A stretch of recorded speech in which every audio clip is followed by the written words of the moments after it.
ଆରେ ବ୍ୟସ୍ତ ହେଇ ମୁଁ କୁଆଡେ ଯାଉଥିଲି, ମୋ ଭାଇ ଦେହ ଖରାପ ହେଇଛି ତ ନେଇକି ଯିବି ବୋଲି ଯାଉଥିଲି। କଣ ହେଇଛି କି ତୋ ଭାଇର? ତୁ କୁଆଡେ ନେଇକି ଯିବୁ? ମୋ ଭାଇ ଦେହ ଖରାପ ଅଛି, ମୁଁ ତାକୁ ମେଡିକାଲ ନେଇକି ଯିବି। ତୋ ଭାଇ ଦେହ ଖରାପ ହେଇଛି ତାକୁ ମେଡିକାଲ ନେଇକି ଯିବୁ? ତାକୁ କୋଉ ମେଡିକାଲ ନବୁ? ଆଖପାଖରେ ଭଲ ମେଡିକାଲ ନାହିଁ, ମୁଁ ଭାବୁଛି ନଖରା ନେଇଯିବି। ତୁ କଣ ଜାଣିନୁ କି ଆମ ଗାଁ ପାଖରେ ଯୋଉ ଆର ଗାଁଟା ଅଛି ସେଠି ଆୟୁଷ୍ମାନ ଆରୋଗ୍ୟ କେନ୍ଦ୍ର ଖୋଲା ହେଇଛି, ସେଇଠିକି ନେଇ ଯାଉନୁ, ସେ ଭଲ ମେଡିକାଲ ଟା। ବାହାରେ ଏଇ ଗୋଟେ ଚାକିରିଟେ କରିଥିଲି, ମୁଁ ଜାଣିନଥିଲି ଆର ଗାଁରେ ଗୋଟେ ମେଡିକାଲଟେ ଖୋଲା ହେଇଛି।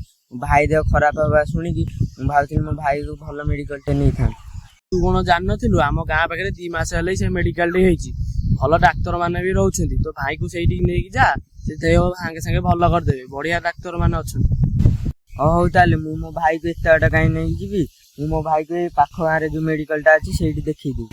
ଆମ ଗାଁ ଆଉ ଆଗ ଭଳିଆ ନାହିଁ, ଆମ ଗାଁରେ ଗୋଟେ ପ୍ରଧାନମନ୍ତ୍ରୀ ସଡକ ଯୋଜନା ଯାଇଛି, ଆଉ ଗୋଟେ ମେଡିକାଲଟି ବି ହେଇଯାଇଛି। ଏହା ଦ୍ଵାରା ଲୋକମାନଙ୍କର ବହୁତ ସୁବିଧା ହଉଛି।